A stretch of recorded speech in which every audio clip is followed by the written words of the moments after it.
I can't believe I am before this altar. Hallelujah.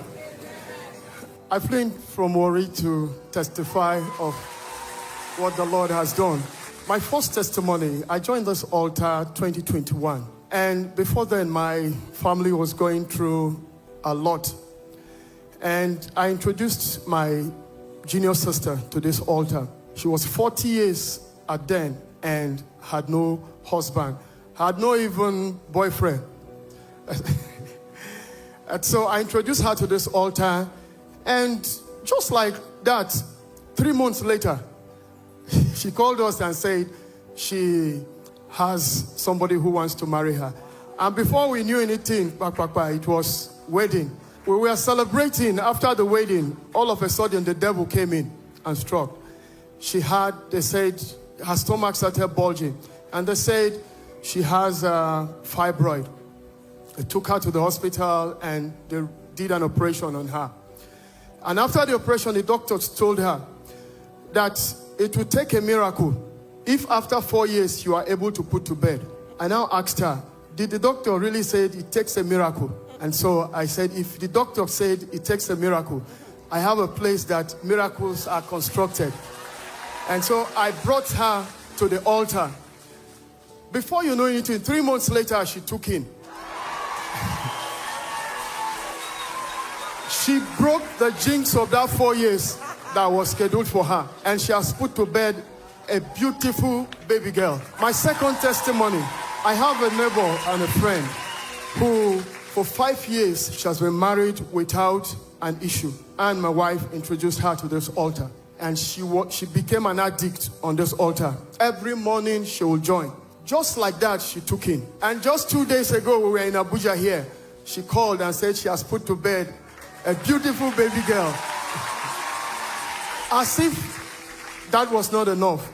I have a pastor friend. I lost that pastor friend and the wife to cancer. And just some few years later, they called me one morning. I was in the field and they called me and said the daughter has a nasopharyngeal cancer. I said, which one is this one again? We lost the mother, lost the father, and the thing is transferring to the daughter. And I said, no, it can't happen. And I brought the case on this altar. Every morning, even offshore, I was always praying. People know me offshore. I text it out to people, share it to them, and I was praying ruggedly for her.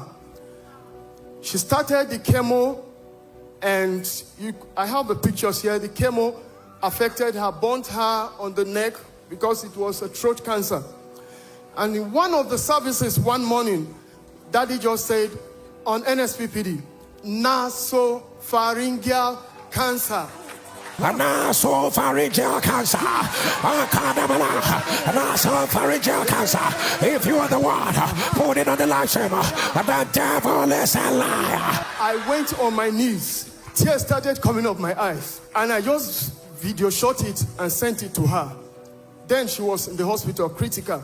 And I told her, just replay it and key into it. They told her that the cancer was at stage 4. That is to say we were going to lose her also. And I put her on this altar. And the God of this altar stood for her.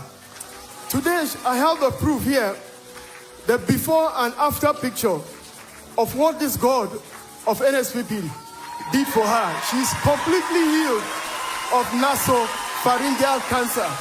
The other testimony is about my wife. She had this ulcer that was disturbing her.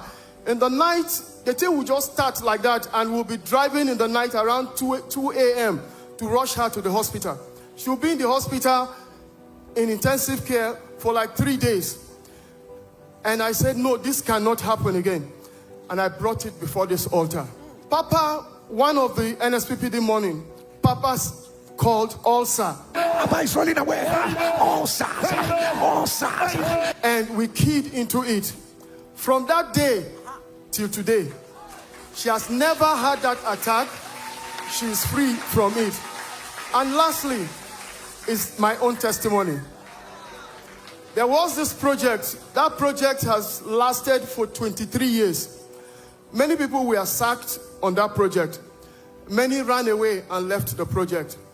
And I was in the company, and one of this day, I was drafted to head one of the flow stations.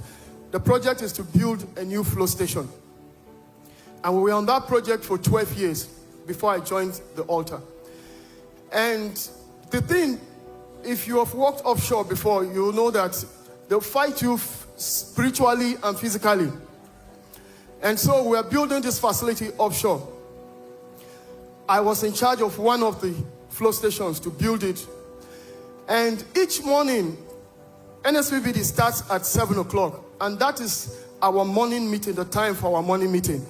It extends till when NSPPD finishes. And so I will connect my phone, put the earplug one to this ear, and then I put my ear, this thing, to join the online meeting on this other ear. And I was praying. When Papa says, gives communion, I will take the communion on the field, and I will sprinkle on the field and declare that this project will not fail in my hands. I am an NSPPDian. And one day, Papa said in one of the NSPPD morning, Papa said, that project will be completed. I see project being completed. And I keyed into it. And I stand here to say today, my project, among the 5 flow stations that were built, if you Google that project, it's called Focados Yokri Integrated Projects. It's a multi-billion-dollar project. I delivered that project successfully. Now, when you start a new flow station, normally when you allow crew to enter, people will run up and down to tighten bolts, to check if there is leakages, all those things. But none of those things happened in my facility. We just introduced the crew and everything worked flawlessly. I've come to return the glory to this God. Papa, I want to say thank you for the oil upon your head. I said the flow station, the oil well upon your head will not run dry. Keep on doing this work. You don't know how it is helping us offshore there. Your prayers have kept us. I have flown in the helicopter for more than 1,500 times. And this God has kept me safe, to and fro, offshore. It's a deadly and a difficult environment, but this God has been faithful. He has kept me and brought me here to share this testimony today. To God be the glory. If you see the God of this NSPPD anywhere, please tell him I am still thanking him.